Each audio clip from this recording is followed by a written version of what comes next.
Assalamualaikum warahmatullahi wabarakatuh. Perkenalkan, nama saya Silva Maharani dengan nomor NIM 221F10053. Saya dari Prodi Pendidikan Luar Biasa Universitas PGRI Argopuro Jember. Tujuan dari pembuatan video ini adalah untuk memenuhi tugas mata kuliah Anak Tunalaras dari Bunda Sugihartati. Di sini ada beberapa materi yang akan saya sampaikan, seperti pengertian, klasifikasi, karakteristik anak tunalaras, dan juga ada beberapa tambahan materi yang akan saya sampaikan. Yang pertama, saya akan membahas mengenai pengertian anak tunalaras. Istilah tunalaras baru dikenal di dalam dunia pendidikan luar biasa. Istilah tunalaras berasal dari kata tuna yang berarti kurang dan laras berarti sesuai. Jadi, anak tunalaras berarti anak yang bertingkah laku kurang sesuai dengan lingkungan. Sekolah luar biasa bagian tunalaras adalah suatu lembaga pendidikan yang memberikan pelayanan pendidikan secara khusus bagi anak tunalaras. Saat ini, penyelenggaraan pendidikan anak tunalaras ialah Departemen Pendidikan Nasional, Departemen Kehakiman, Departemen Sosial, dan lembaga sosial atau yayasan. Pendidikan terpadu adalah sistem penyelenggaraan program pendidikan bagi anak-anak yang memerlukan layanan pendidikan khusus, termasuk tunalaras yang diselenggarakan bersama-sama anak normal di lembaga pendidikan umum dengan menggunakan kurikulum umum yang berlaku di lembaga pendidikan yang bersangkutan. Adapun mata pelajaran yang tidak dapat dilaksanakan oleh anak yang memerlukan layanan khusus. Layanan khusus tersebut diganti dengan pelajaran lain yang dapat dilakukan oleh anak yang bersangkutan. Kelas khusus adalah suatu bentuk pelayanan pendidikan bagi anak yang memerlukan pelayanan pendidikan khusus, termasuk anak tunalaras, melalui kelompok belajar di lembaga pendidikan umum dengan menggunakan kurikulum umum yang berlaku di lembaga pendidikan yang bersangkutan. Selanjutnya adalah guru pembimbing khusus atau guru bantu. Adalah guru khusus yang tertugas di sekolah umum untuk memberikan bimbingan dan juga pelayanan kepada anak tunalaras yang mengalami kesulitan dalam mengikuti pendidikan dan sosialisasi dalam kehidupan sehari-hari di sekolah yang menyelenggarakan program pendidikan terpadu bagi anak tunalaras. Penggunaan istilah tunalaras sangat bervariasi berdasarkan sudut pandang tiap-tiap ahli yang menanganinya. Seperti halnya pekerja sosial menggunakan istilah malajustem terhadap anak yang melakukan penyimpangan tingkah laku. Para ahli hukum menyebutkan dengan juvenile delinquency dalam peraturan pemerintah nomor 72 pada tahun 1991 disebutkan bahwa anak tunalaras adalah gangguan atau hambatan atau juga kelainan tingkah laku sehingga kurang dapat menyesuaikan diri dengan baik terhadap lingkungan keluarga, sekolah, bahkan masyarakat. Sementara itu, masyarakat lebih mengenalnya dengan istilah anak nakal. Seperti halnya istilah definisi mengenai tunalaras juga beraneka ragam. Berbagai definisi yang diadaptasi oleh Lynch dan Lewis pada tahun 1988 adalah sebagai berikut.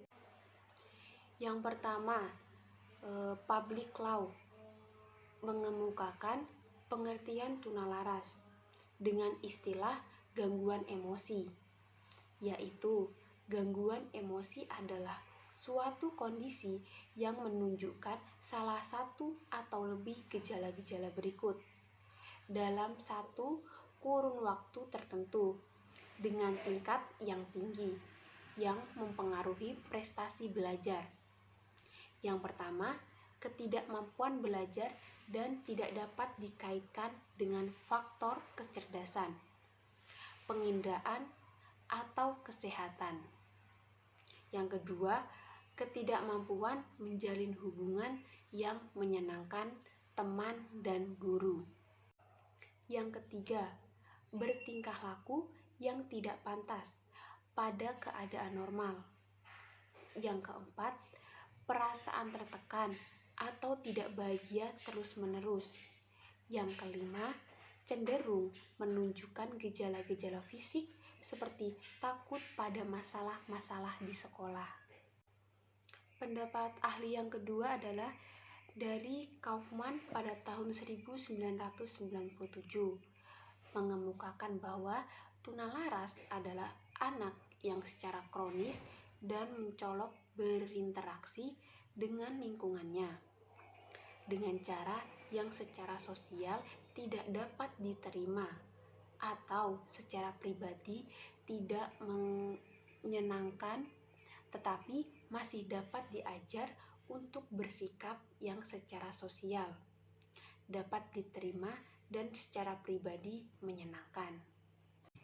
Pendapat yang kedua adalah dari Smith dan Mercer pada tahun 1981, mengemukakan bahwa anak tunalaras adalah anak yang secara kondisi dan terus-menerus menunjukkan penyimpangan tingkah laku, tingkat berat yang mempengaruhi proses belajar, meskipun telah menerima layanan belajar serta bimbingan seperti anak-anak lain. Ketidakmampuan menjalin hubungan baik dengan orang lain dan gangguan belajarnya tidak disebabkan oleh kelainan fisik, syaraf, atau inteligensinya. Pendapat yang kedua adalah dari Smith dan Mercer pada tahun 1981, mengemukakan bahwa anak tunalaras adalah anak yang secara kondisi dan terus-menerus menunjukkan penyimpangan tingkah laku, tingkat berat yang mempengaruhi proses belajar, meskipun telah menerima layanan belajar serta bimbingan seperti anak-anak lain. Ketidakmampuan menjalin hubungan baik dengan orang lain dan gangguan belajarnya tidak disebabkan oleh kelainan fisik, syaraf, atau inteligensinya.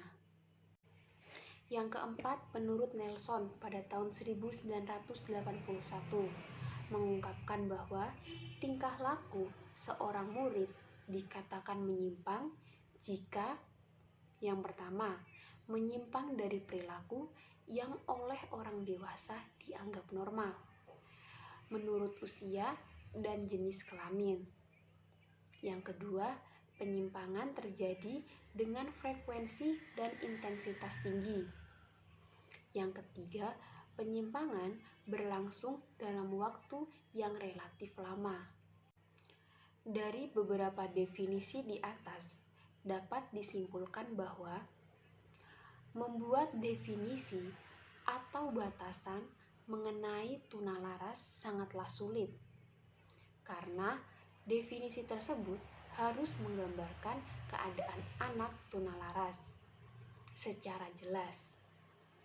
Beberapa komponen yang penting diperhatikan adalah yang pertama, adanya penyimpangan perilaku yang terus-menerus menurut norma yang berlaku, sehingga menimbulkan ketidakmampuan belajar dan penyesuaian diri. Yang kedua, penyimpangan itu tetap ada, walaupun telah menerima layanan belajar serta bimbingan. Selanjutnya adalah klasifikasi anak tunalaras.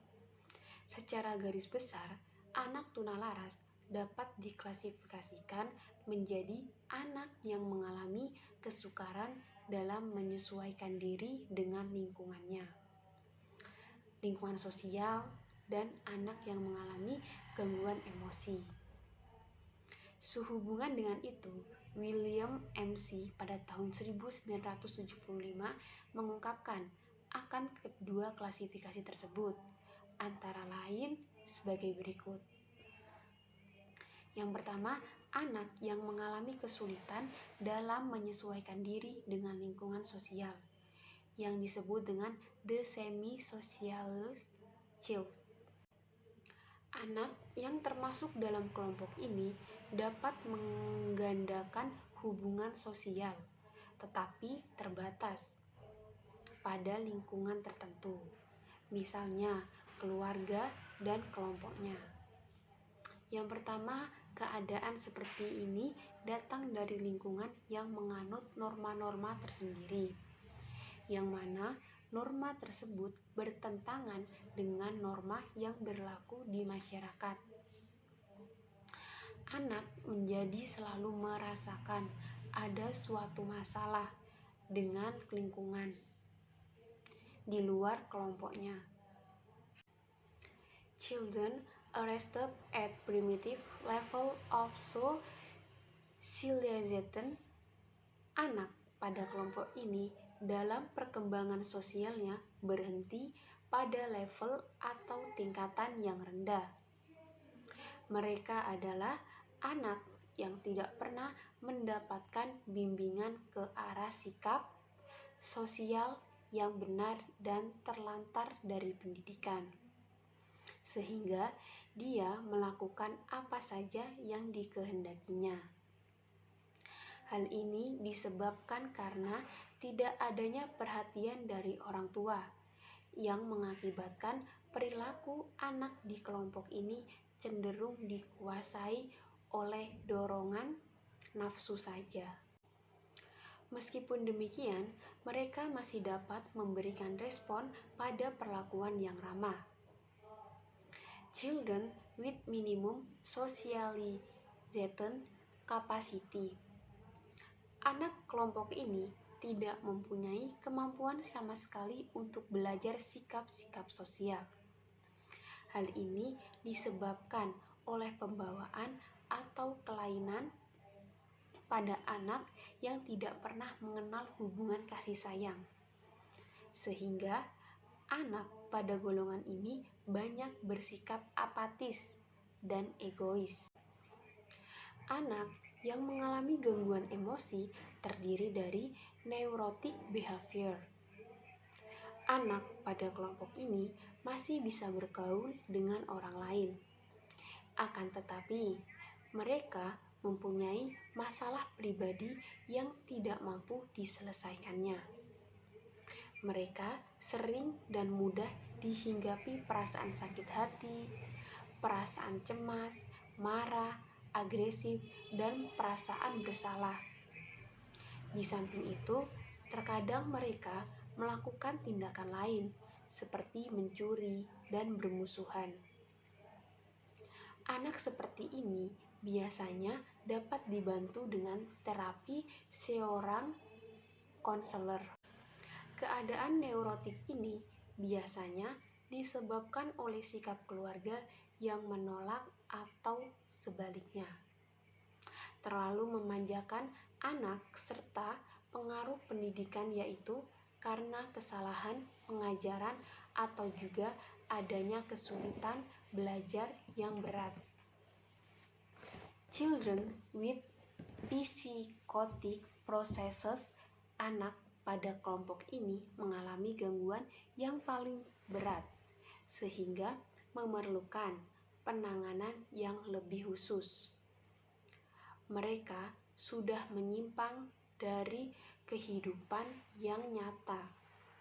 Mereka sudah tidak memiliki kesadaran diri, serta tidak memiliki identitas diri.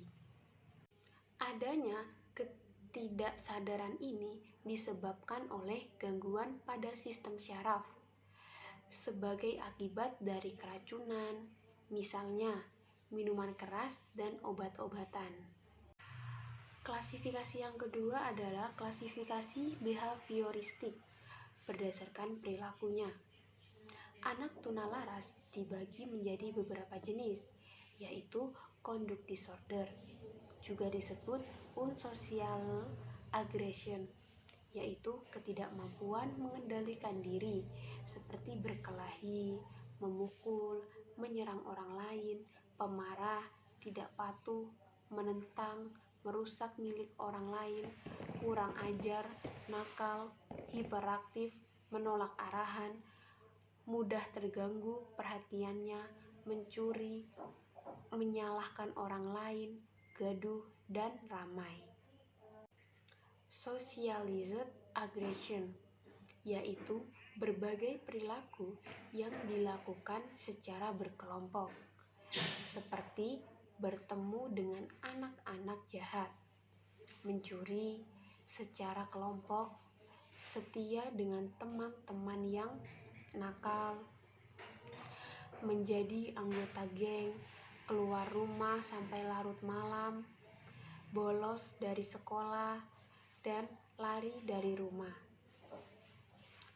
Yang ketiga, anxiety withdrawal, juga disebut personality problem, adalah perilaku yang berkaitan dengan kepribadian, seperti cemas, takut, tegang, sangat pemalu, menyendiri, tidak berteman, sedih, depresi, terlalu sensitif, terlalu perasa, merasa rendah diri, kurang percaya diri, mudah bingung, sangat tertutup, dan sering menangis.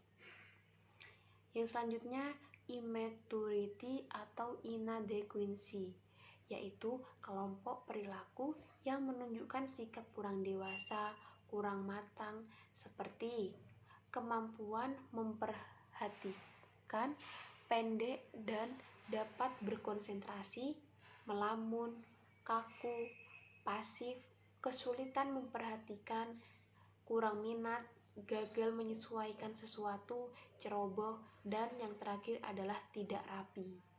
Klasifikasi anak tunalaras yang dilansir dari buku Kesulitan Belajar dan Gangguan Psikologis Ringan pada anak elementasi pada usia sekolah dasar pada tahun 2019 oleh Siti Urbayatun dan kawan-kawan. Klasifikasi tunalaras dapat dibedakan berdasarkan jenis dan derajat penyimpangannya. Berdasarkan jenisnya, tunalaras dapat diklasifikasikan menjadi 2, yaitu yang pertama, aspek kepribadian orang atau anak tunalaras umumnya mengalami kelainan perkembangan emosi serta penyesuaian diri dalam pergaulan.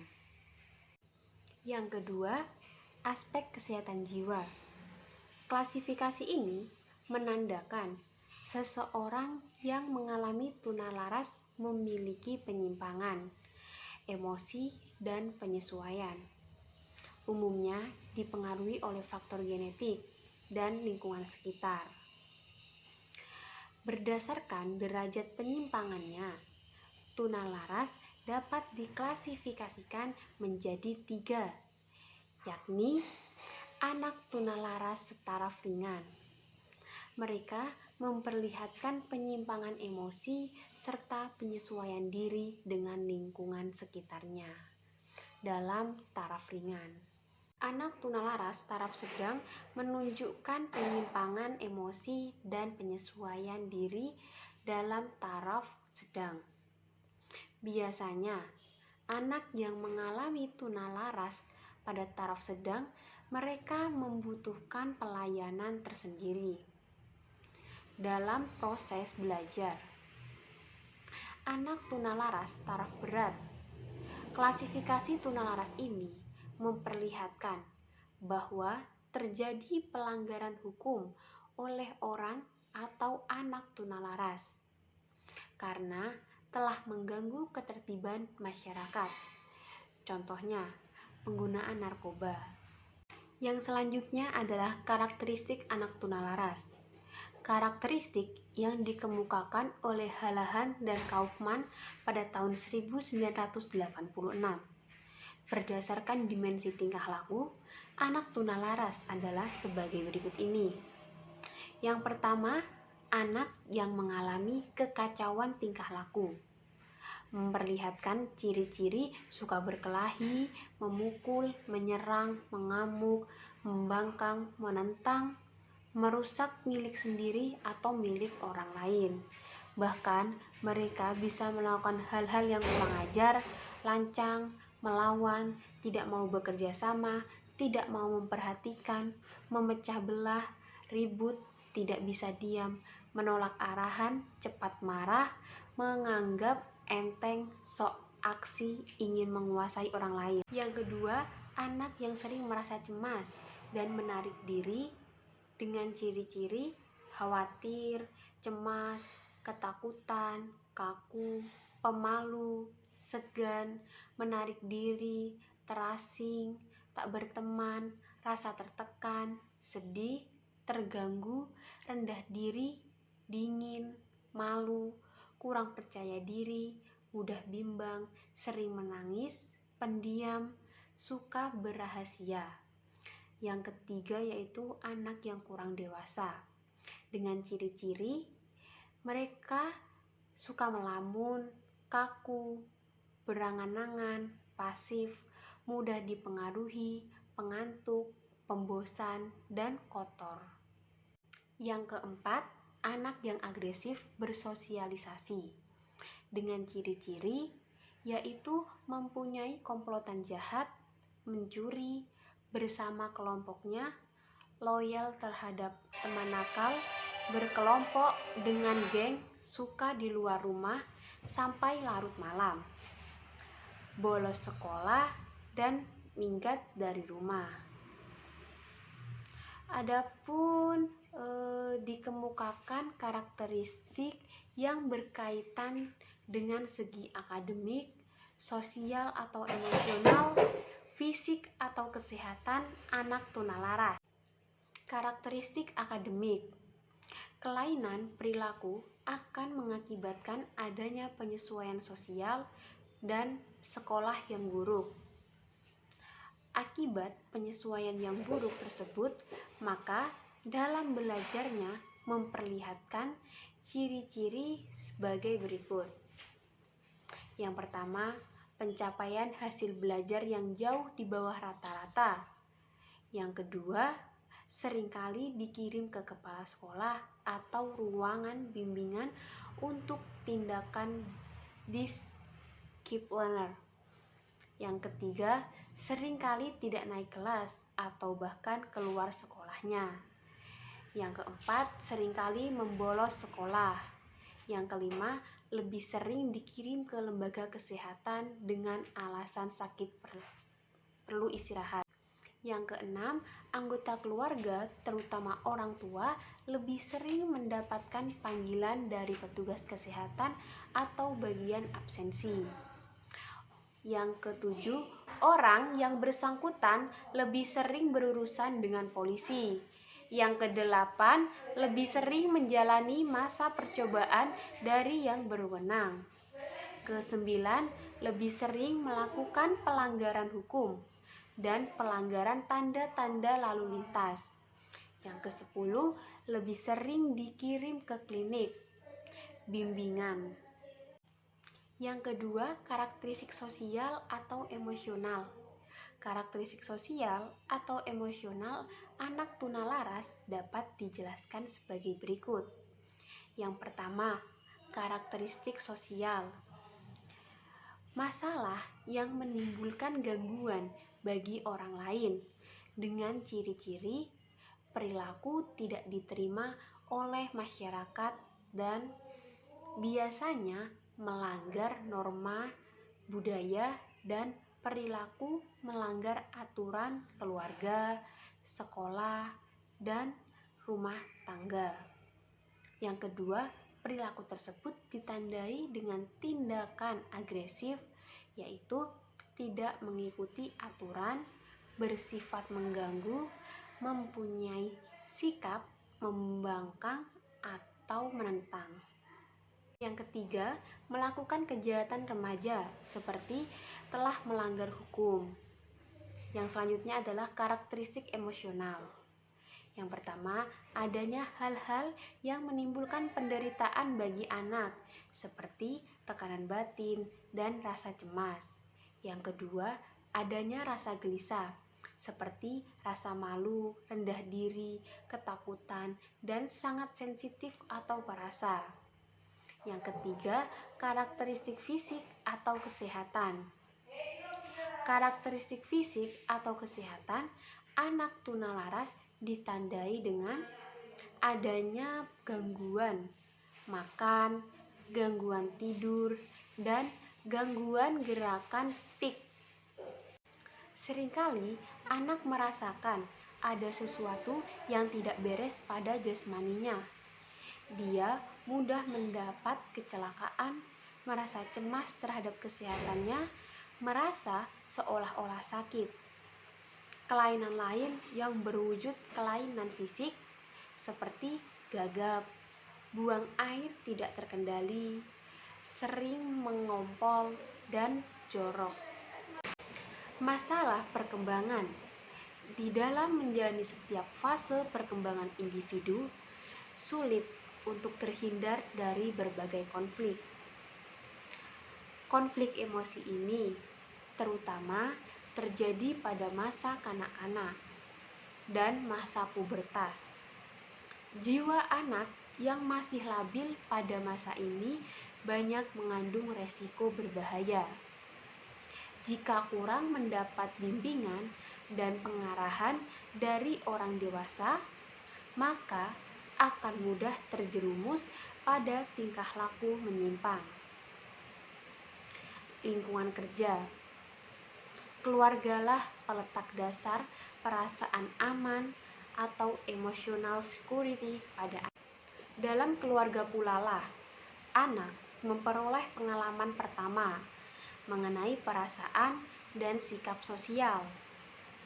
Beberapa aspek yang terdapat dalam lingkungan keluarga yang berkaitan dengan masalah, gangguan, emosi, dan tingkah laku. Kasih sayang dan perhatian, keharmonisan keluarga, kondisi ekonomi. Di lingkungan sekolah, sekolah merupakan tempat pendidikan yang kedua bagi anak setelah keluarga. Tanggung jawab sekolah tidak hanya sekedar membekali anak didik dengan sejumlah ilmu pengetahuan. Akan tetapi, sekolah juga bertanggung jawab untuk membina kepribadian anak didik sehingga menjadi seorang dewasa yang bertanggung jawab baik terhadap dirinya maupun terhadap lingkungan masyarakat yang luas. Timbulnya gangguan tingkah laku antara lain berasal dari guru dan fasilitas pendidikan. Lingkungan masyarakat merupakan salah satu hal yang nampak mempengaruhi pola perilaku anak dalam lingkungan sosial. Adalah keteladanan, yaitu meniru perilaku orang lain. Di samping pengaruh-pengaruh yang bersifat positif di dalam lingkungan masyarakat, juga terdapat banyak sumber yang merupakan di dalam lingkungan masyarakat juga terdapat banyak sumber yang merupakan pengaruh negatif yang dapat memicu munculnya perilaku menyimpang. Selanjutnya adalah kondisi emosi.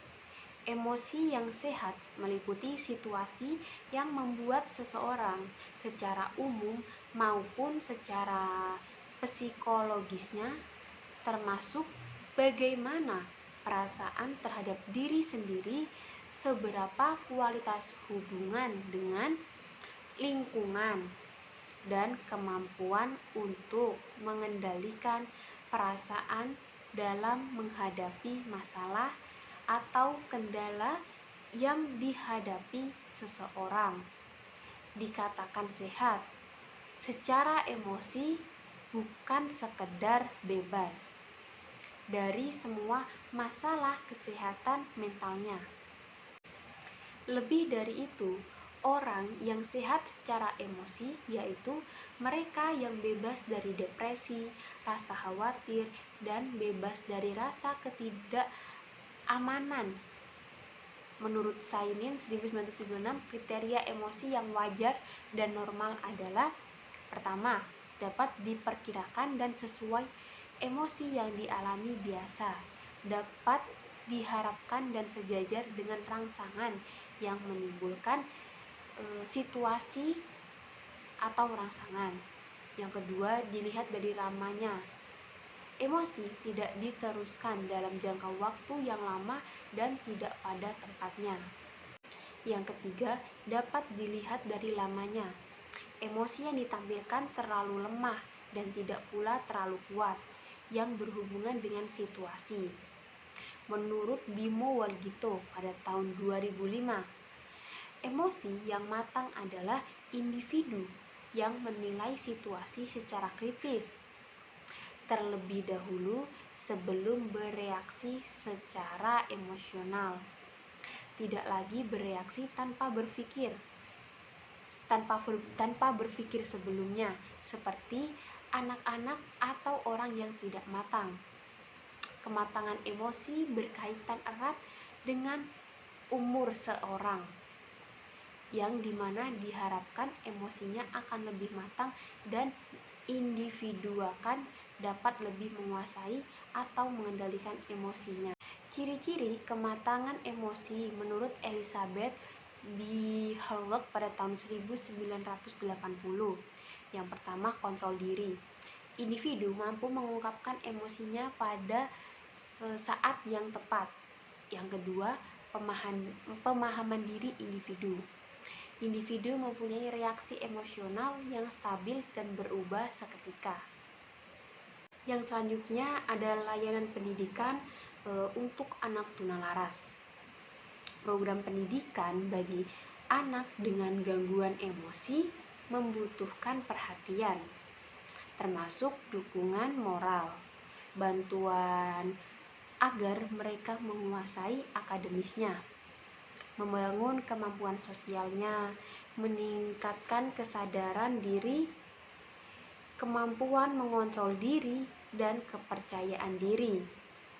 Menurut Mei Mulyani dan Caryato pada tahun 2013, terdapat beberapa hal yang dapat dilakukan untuk memenuhi kebutuhan pendidikan anak tunalaras, yaitu: yang pertama, berusaha mengatasi semua masalahnya dengan menyesuaikan proses pembelajaran sesuai dengan kondisi anak tunalaras. Yang kedua, berusaha mengembangkan kemampuan fisik, mengembangkan bakat, dan mengembangkan intelektual. Yang ketiga, memberi keterampilan khusus untuk bekal hidupnya. Yang keempat, memberi kesempatan untuk menyesuaikan diri terhadap lingkungannya. Yang kelima, memberikan rasa aman agar mereka punya percaya diri dan tidak merasa disia-siakan oleh lingkungan sekitarnya. Terakhir adalah menciptakan suasana yang tidak menambah rasa rendah diri dan rasa bersalah bagi anak tunalaras. Mungkin itu saja yang bisa saya sampaikan. Kurang lebihnya mohon maaf. Terima kasih. Wassalamualaikum warahmatullahi wabarakatuh.